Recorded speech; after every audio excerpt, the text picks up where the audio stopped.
أعوذ بالله من الشيطان الرجيم. Yang harus kita ketahui bahwa syarat amal itu ada dua. Syarat diterimanya amal itu ada dua. Yang pertama apa? Ikhlas. Yang kedua apa?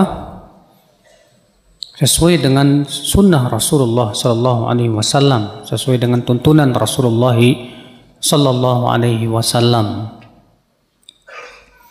Mana dalil yang menunjukkan bahwa setiap amal itu disyaratkan padanya dua ini?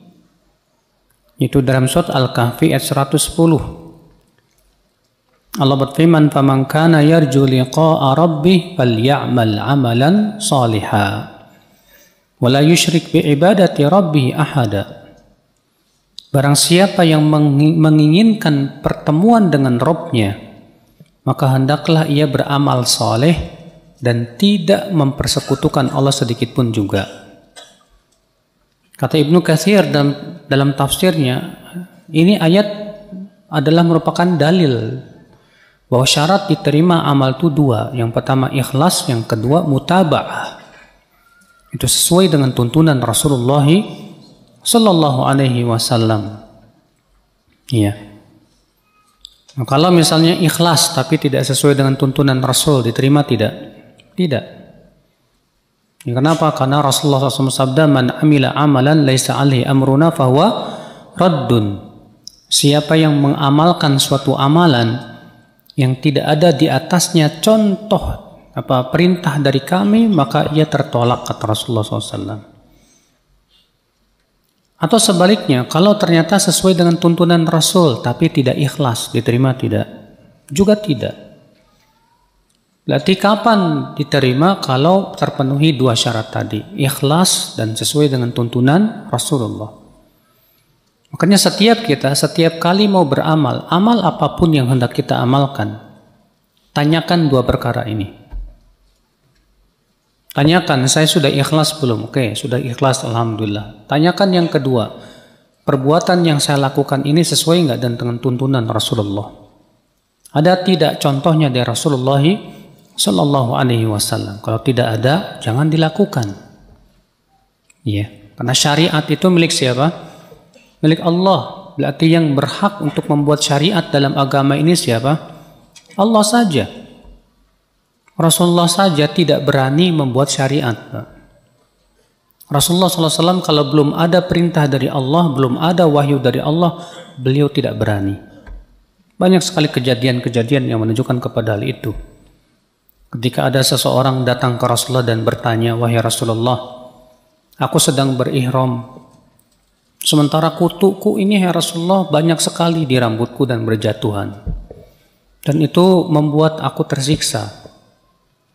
Boleh tidak ya Rasulullah aku mencukur rambutku ini?" Padahal sedang ihram kan nggak boleh cukur apa? Rambut. Maka Rasulullah diam, tidak berani menjawab. Tak lama kemudian Rasul diberikan wahyu. Lalu kemudian Rasulullah bertanya, "Mana yang bertanya tadi? Silahkan kamu cukur rambutmu dan bayar dam." Lihat, Rasulullah SAW tidak berani untuk membuat apa? Syariat. Rasulullah tidak berani untuk menjawab pertanyaan kecuali setelah ada jawaban langsung dari Allah Subhanahu wa taala. Kalau Rasulullah SAW saja nggak berani bikin syariat, apalagi kita, Pak. Kita tidak diperbolehkan untuk membuat syariat yang tidak pernah diizinkan oleh Allah Subhanahu wa taala. Makanya Allah mengatakan, "Am lahum syuraka'u syara'u lahum minad dini ma lam ya'dzam bihillah." Apakah mereka mempunyai sekutu-sekutu yang membuat syariat untuk mereka dari agama ini apa yang tidak diizinkan oleh Allah? Maka wajib, Pak, dalam beragama itu semuanya syariatnya harus berasal dari Allah, dari Rasulullah Sallallahu Alaihi Wasallam. Harus ada dasarnya jelas, sudah. Iya. Adapun ikhlas, maka ia adalah merupakan tujuan diciptakannya manusia dan jin, bahkan seluruh makhluk, untuk mengikhlaskan ibadah hanya kepada Allah saja. Dan kebalikan ikhlas adalah syirik, yaitu seseorang memalingkan ibadah kepada selain Allah Subhanahu wa taala. Maka orang yang mengharapkan pujian manusia misalnya dalam ibadahnya, ia telah berbuat syirik, yaitu syirik riya. Tapi syirik kecil lebih besar daripada dosa besar. Jadi kita jangan menganggap remeh syirik kecil, Pak. Riya syirik kecil, jangan terpengaruh oleh kata-kata kecilnya. Karena syirik kecil itu lebih besar dosanya daripada dosa besar. Syirik kecil itu lebih besar dosanya daripada zina, daripada makan riba. Ya. Maka ya akal Islam, hati-hati. Demikian pula orang yang mengharapkan dunia lebih besar daripada mengharapkan keridhaan Allah. Ini pun juga syirik. Apalagi apabila ia tidak mengharapkan ridha Allah sama sekali. Ya. Kita beramal mengharapkan dunia. Contohnya begini. Antum sholat duha. Ternyata motivasi terbesar antum di hati antum apa? Biar rezekinya lancar. Nah, ternyata niat terbesar antum sholat duha itu adalah biar rezekinya lancar. Maka apa yang terjadi? Dapat pahala apa dapat dosa? Dapat dosa, tidak dapat pahala. Kalau ada orang bilang pengen punya mobil, sholawatin. Pengen punya rumah, sholawatin. Kita katakan, ya akhi, Anda beribadah sholawat, apa tujuan motivasi terbesar Anda? Kalau motivasi terbesar Anda dunia, Anda tidak dapat pahala, yang ada apa? Dosa. Tapi kalau motif terbesar Anda akhirat dan ridha Allah, Anda dapat pahala. Dalilnya mana? Ayat Allah Ta'ala berfirman dalam surat Hud ayat 15 sampai 16. Man kana yuridul hayatad dunya wa zinataha.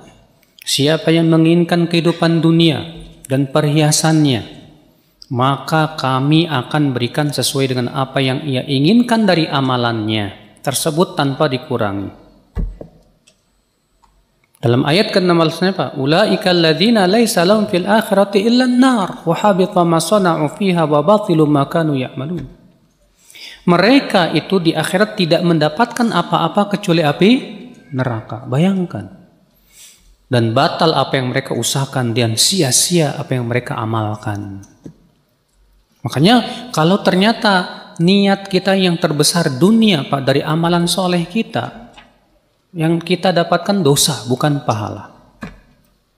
Karena ingat saudaraku, amal soleh itu sangat mulia, sedangkan dunia itu sangat hina di mata Allah. Ya, antum semua sudah pernah mendengarnya bahwa dunia itu seperti apa? Bangkai anak kambing. Bahkan dalam satu ayat yang lain Rasulullah memberikan perumpamaan dunia itu seperti kotoran yang keluar dari perut kita. Bayangkan kalau antum mengharapkan ya Pak, menukar emas dengan kotoran, mau nggak Pak? Pasti kita tidak mau. Demikian pula amalan soleh itu tempatnya di surga, tapi ternyata yang kita harapkan dunia yang hina, maka sangat tidak pantas. Makanya Imam Suyuti berkata, kalau ada orang yang haji niatnya dua, niat karena Allah dan niat karena dunia, maka kata beliau apa? Dilihat mana yang paling besar apa niatnya tersebut. Kalau niat karena Allahnya itu yang paling besar, dapat pahala.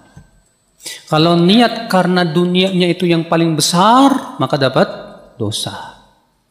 Kalau ternyata niat karena Allah dan karena dunianya seimbang, maka tidak dapat dosa, tidak dapat pahala, alias nol. Ya, bayangkan. Maka ini hati-hati ya, jangan sampai ternyata amalan soleh, motivasi terbesar kita dan niat kita terbesar kita dari beramal soleh yaitu mengharapkan dunia. Mungkin ada yang bertanya, berarti kita tidak boleh minta berdoa kepada Allah dunia. Kita katakan, ya akhi, doa beda dengan niat. Niat itu antum mau sholat ada niat. Saat antum sholat, niat antum karena Allah atau karena dunia. Adapun berdoa, antum mengenegahkan dua tangan antum dan berdoa, ya Allah beri saya dunia, ya Allah berikan saya harta. Jangan disamakan. Adapun niat, kewajiban kita niatkan karena Allah saja. Kita harus yakin, Pak, ya, bahwa janji Allah itu pasti benar. Ya, siapapun yang niatnya karena Allah, pasti Allah berikan dua, pahala dan diberikan dunia, insya Allah. Kita lanjutkan. Berarti ayat ini menunjukkan bahwa orang yang hanya menginginkan kehidupan dunia dari amalannya, bukan hanya ditolak amalnya, tapi juga dosa di sisi Allah Subhanahu wa Ta'ala. Contoh orang yang beribadah haji dengan dua niat, ikhlas karena Allah Ta'ala dan karena untuk tujuan dunia, maka dilihat mana yang lebih dominan. Apabila dominannya adalah karena Allah, ia dapat pahala. Apabila dominannya karena dunia, ia dapat dosa. Dan apabila sama-sama kuatnya, maka saling berguguran dan tidak mendapat pahala, tidak pula mendapat dosa. Ya. Nah, ini namanya ikhlas. Ini syarat yang pertama. Sekarang syarat yang kedua. Syarat yang kedua apa tadi? Sesuai dengan tuntunan Rasulullah SAW.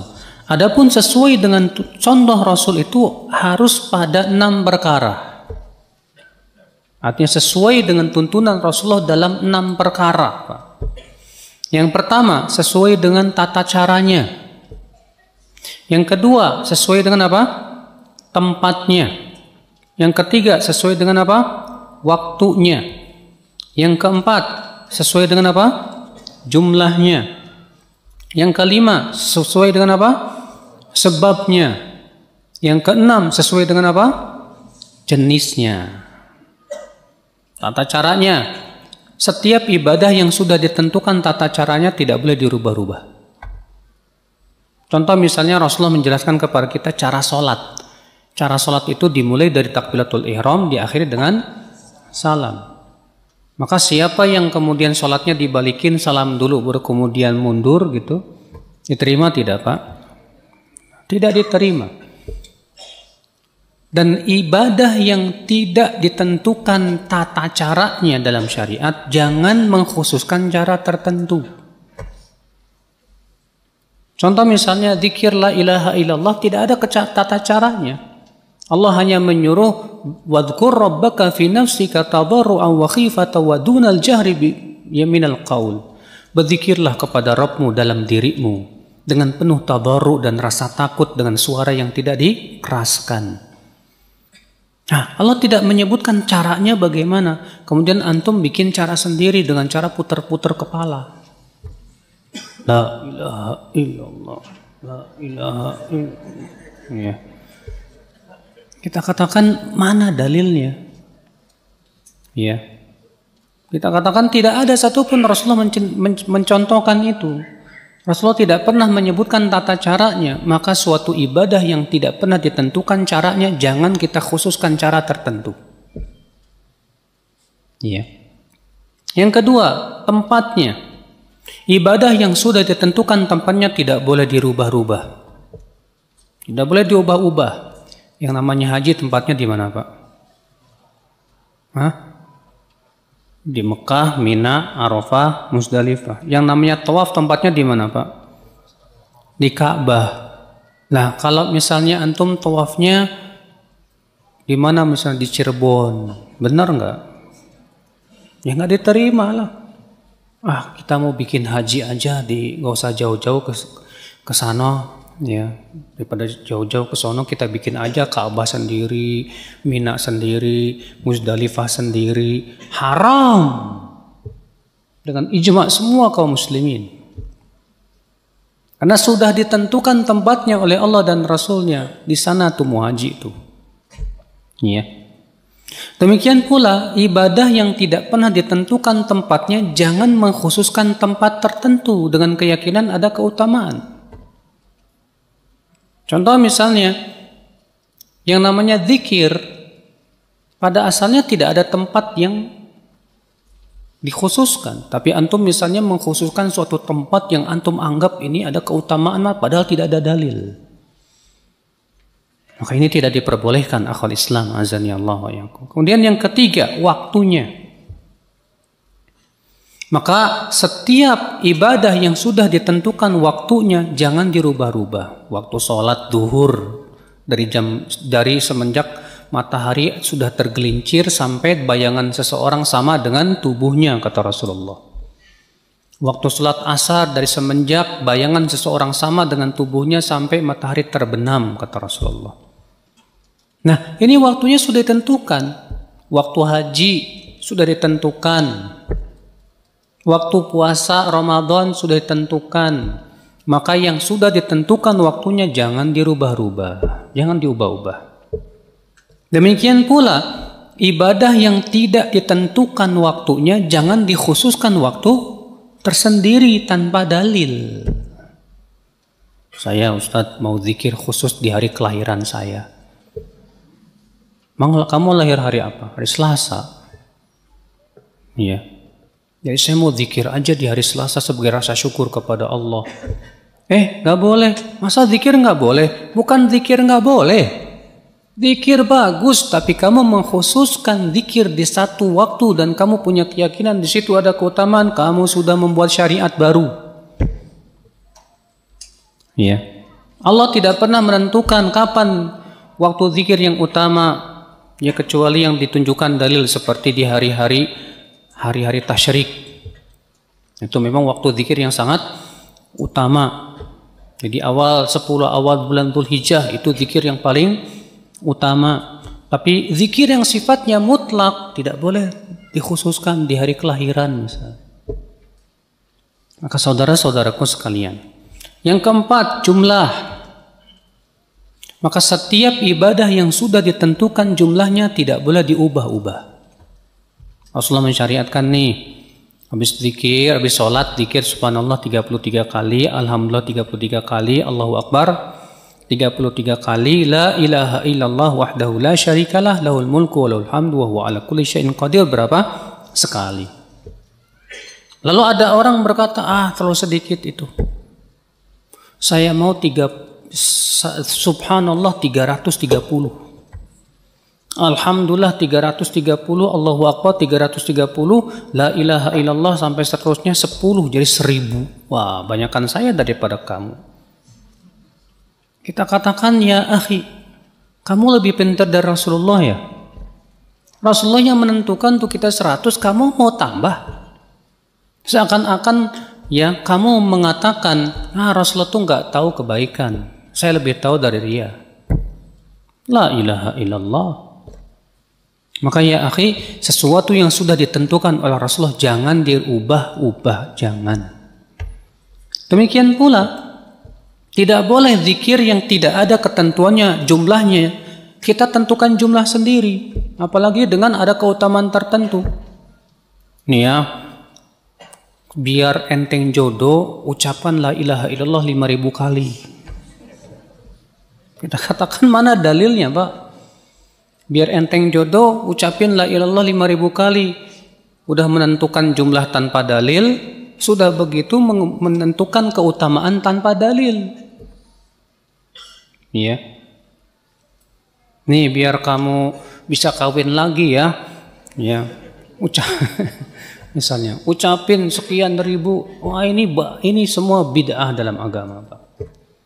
Tidak boleh, ya. Yang kelima, sebabnya. Tidak boleh kita menentukan sebab sesuatu yang tidak ditentukan oleh Allah dan Rasulnya. Dan sesuatu yang sudah ditentukan sebabnya jangan juga diubah-ubah. Ini ikhwan ini baru 15 menit udah bobo, gimana ini coba? Kang, aduh. Tadi baca doa nggak tadi sebelum tidur?